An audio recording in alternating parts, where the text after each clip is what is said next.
2007 nilikuwa mwanafunzi pale Sauti mwaka wa pili. Wakati huo Mheshimiwa John Mnyika alikuwa mkurugenzi wetu wa vijana. Tukafanya kongamano kubwa sana. Na kwanza kabisa kwenye vyuo vya Mwanza tukamwalika mwenyekiti wetu wa taifa wakati ule Mheshimiwa Freeman Mbowe.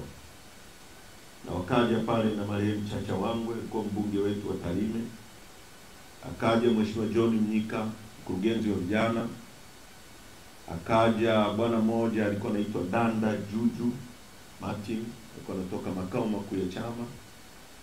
Wakati ule mimi nilikuwa katibu wa tawi la CHASU kama nyie mwaka 2007. Na dreams zangu ilikuwa ni kuwa kiongozi, tubadilishe nchi hii ambayo ni nzuri sana, ambayo ina kila kitu, lakini kwa sababu ya uongozi mbovu wa hovyo, watu wetu ni maskini, watu wetu wanateseka, tunaishi maisha tusiyostahili kwa sababu ya uongozi. Na ndoto hiyo imeishi ndani yangu mpaka leo, mpaka tutakapofanikisha hilo jambo, na mimi naamini tutalifanikisha.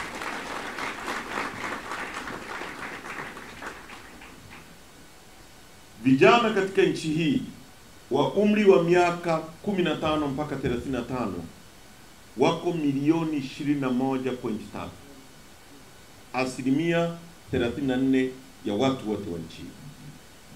Kwa hiyo nchi hii ni ya kwenu. Nyie ni wengi kuliko lika yoyote katika nchi hii. Nyie ndio watu mnapaswa kufaidi nchi hii kuliko mtu yoyote, kwa sababu mna kesho nyingi, mna plans nyingi, mna maisha ambayo mnapaswa kuyaishi marefu zaidi. Na sitaki kwenda kwa njia hiyo kwa sababu tutaongea mambo mengi baadaye, lakini seme kwa kwanza, kabla sijaanza kusoma maazimio ya kamati kuu, huwezi kubadilisha jambo ambalo umelikubali au unakubaliana nalo. Huwezi kubadilisha jambo ambalo umekubaliana nalo au unalikubali. Huwezi kulibadilisha kwa sababu umelikubali na umekubaliana kuishi. Sasa maswali ya kujiuliza kwetu, katikati ya utajiri wa rasilimali tulizo nazo, nchi kubwa kilomita za mraba 945 yenye rasilimali za kila aina, ambazo nyingine mnasikia wanapewa mpaka Waarabu, mpaka milele: bandari, madini, gesi, kayamau, chuma, uranium, Tanzanite ambayo ipatikani kwingine kokote duniani, milima mirefu kuliko yote Afrika nzima, wa pili duniani. Je, maisha tunayoishi kwenye vyuo, wanayoishi wazazi wenu, barabara mnazotembea, hospitali mnazotibiwa, ndizo tunazopaswa kuishi hivyo kwa rasilimali hizi tulizo nazo? Jibu ni hapana. Na kwa sababu ni hapana, tusikubaliane na hiyo hali, na tusipokubaliana nayo tutapigana kuibadilisha.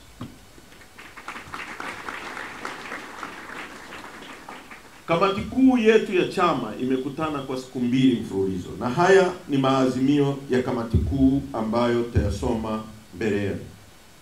Kamati kuu ya chama iliyoketi kwa siku 2, tarehe 23 na tarehe 24 Mei mwaka 2025, baada ya majadiliano na tafakari ya kina ya kimkakati, imefikia maazimio yafuatayo. 1.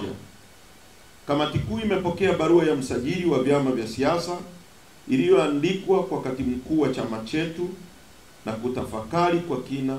Baada ya kamati kuu kujadili na kutafakari kwa kina, imejiridhisha kwamba msajili wa vyama vya siasa amekwenda kinyume na sheria ya vyama vya siasa, na kwa sababu hana mamlaka ya kupokea, kusikiliza, kufanyia maamuzi malalamiko ya mwanachama wa chama chochote cha siasa, kama alivyofanya hivi sasa. Maamuzi yake baada ya kamati kuu kutafakari imesema ni batili na haitafuata maamuzi hayo aliyofanya kwa chama chetu. Kwa natumia podium hii kusema mbele yenu kwamba msajili amejigeuza kamati ya rufaa ya chama chetu, katiba ya chama chetu haimpi hayo mamlaka, sheria inayoisimamia haimpi hayo mamlaka, katiba ya nchi haimpi hayo mamlaka. Kama kuna mwanachama yupo analalamika, vipo vyombo vya ndani ya chama chetu vya kukata rufaa. Na mbaya zaidi, msajili na ofisi yake, kuna tuhuma za wazi kwamba wao ndio walalamikaji kwa kumtumia huyo mtu ambaye anatumika kama kikaragosi. Wao ndio wanaoandika barua, wao ndio wanasikiliza kesi, alafu wao ndio wanatuhukumu. Chama chetu hakiko kwenye hizo level, kimekataa kufuata maagizo hayo, na katibu mkuu wa chama chetu ni yule tuliyempitisha kwenye baraza kuu la chama tarehe 23 mwezi wa kwanza mwaka huu. Full stop. Kwa hiyo hilo ni azimio la kwanza la kamati kuu ya chama chetu ambalo imetafakari kwa kina, na kwa sababu hatujavunja sheria yoyote. Kwa kutumia hadhara hii Watanzania wajue hivyo, na huo ndio msimamo, hatutarudi nyuma hata nukta moja. Azimio la pili, kamati kuu ya chama imeazimia kuwa ziara ya no reforms no election inayoendelea katika kanda zilizosalia. Sasa kamati kuu ya chama imepitisha ziara ya operation kwa kanda 6 kama ifuatavyo. Kanda ya kaskazini, ziara ya no reform itaanza tarehe 28 Mei hadi tarehe 1 Juni, yani kesho kutwa tarehe 28 mpaka tarehe 1 Juni. Tutabreak, tutarudi Dar es Salaam kwa ajili ya kesi ya mwenyekiti. Baada ya hapo tunakwenda kanda ya kati, na baada ya kanda ya kati tutaenda kanda ya magharibi, kanda ya Pemba, kanda ya Unguja, na tutamalizia kanda ya Pwani. Kwa hiyo ziara ya no reforms no election imebarikiwa na kamati kuu ya chama chetu, na chama kimesema tusonge mbele, hakuna kurudi nyuma mpaka kieleweke. Ndugu zangu wasomi, kwenye hii ni aibu kwamba nchi hii mtu anayesema tufanye reforms ambazo rais mwenyewe alizungumza 4R, mtu anayemwambia rais kwamba kumbuka ulichotuahidi kwamba tunahitaji reform, tunahitaji resilience, uvumilivu wako, tukukosoe na serikali yako, kwa sababu nchi hii sio mali yako binafsi, hujatoka nayo kwenu Kizimkazi, hii ni nchi yetu sote. Mtu anayemwambia ulisema utafanya rebuild anakamatwa kwa kesi ya uongo, anapewa kesi ya uhaini, na sisi wengine tunatishiwa. Tunajua tuko kwenye rada, lakini hatutarudi nyuma na hatutaogopa hata dakika moja. Hii kazi lazima tuiendeleze. Ni aibu kwamba kura zimeibiwa wazi. Rais yupo, kuna kura feki, rais hajazungumza. Waziri mkuu yupo, vyombo vya ulinzi na usalama, idara ya usalama wa taifa ipo, kura zimeibiwa, zimekutwa kura feki, watu wako kimya. Maana yake tunageuza taifa hili kuwa taifa la majizi ambao wanaona wizi ni kitu cha kawaida na kinaweza kufumbiwa macho kama wanavyojaribu kufanya. Chadema tumekataa jambo hilo na hatutakubaliana nalo.